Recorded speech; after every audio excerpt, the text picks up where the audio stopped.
Buenas tardes, Fran. Voy a presentarte ahora mi pequeño trabajo sobre el campo magnético de la Tierra.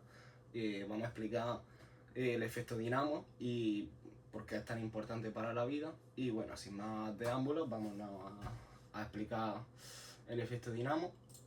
Y bueno, como sabemos, el sistema solar se formó a partir de una nube de polvo y gas llamada una nebulosa.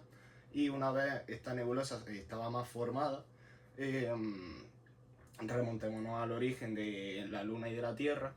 Eh, los choques que tuvieron entre sí estas dos masas dieron lugar, por una parte, a la Luna y por otra a la Tierra.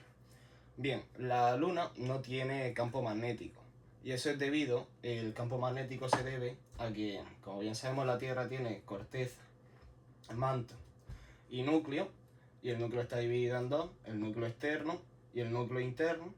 Este es un núcleo sólido debido a las grandes presiones. Este es un núcleo líquido, eh, o digamos, no líquido como lo conocemos en la Tierra, pero sí con una mayor viscosidad y plasticidad. Y este de aquí es el que nos interesa, este es el que genera el campo magnético de la Tierra.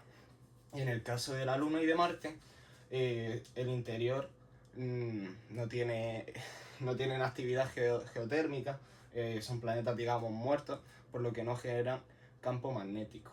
Sin embargo, la Tierra, en su formación, había varios choques. Los choques que se oponían se anulaban y los choques que iban en la misma dirección se sumaban.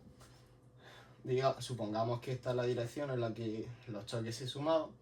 Y bueno, debido a este corriente del hierro y níquel, que es de lo que está hecho el núcleo interno, esta corriente genera un paso de electrones. Este paso de electrones genera una corriente eléctrica. Y como bien sabemos, una variación, una fluctuación del campo eléctrico conlleva una fluctuación del campo magnético, induce un campo magnético. Entonces, supongamos que esta es la dirección, para simplificarlo con la regla de la mano derecha.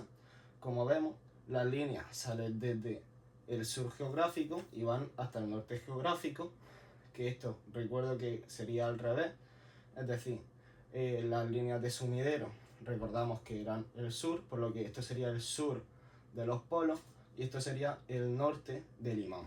Vamos a verlo con una imagen para que sea más ilustrativo. Y bueno, aquí vemos vemos el campo magnético de la Tierra, que no es exactamente con una forma tan idealizada como la del imán. Y bueno, comentar que el campo magnético no es algo constante, es algo que varía a lo largo del tiempo. Y es decir, que el eje de rotación respecto al que gira va cambiando respecto al tiempo y no se mantiene igual. De hecho, hay una diferencia de 11,5 grados respecto al eje de rotación de la Tierra, y el campo magnético se está desplazando hacia Siberia, que estaría por detrás de Estados Unidos, haciendo que esa diferencia cada vez sea mayor.